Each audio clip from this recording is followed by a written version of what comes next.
Motorcycle football. In this particular match, however, between the Border Motor Club and the North Hants Club, the accent is on speed with safety, instead of trying to fetch your opponent a crafty one while the refs aren't looking.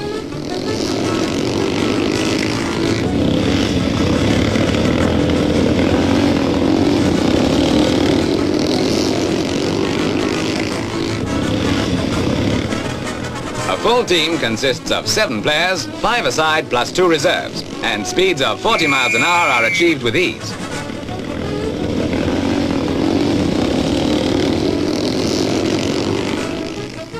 The game was introduced from the continent, and there are now 16 teams playing regular fixtures in this country.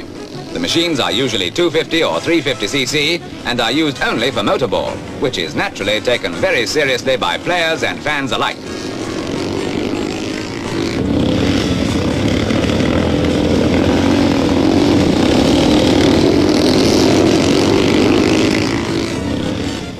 Just in case anything goes wrong.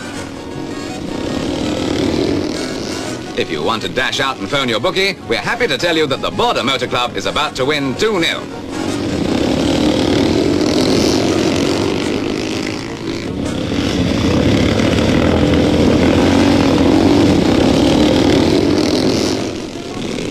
The game ought to catch on in a big way, and who knows, with players like these, we could even win a world championship at last.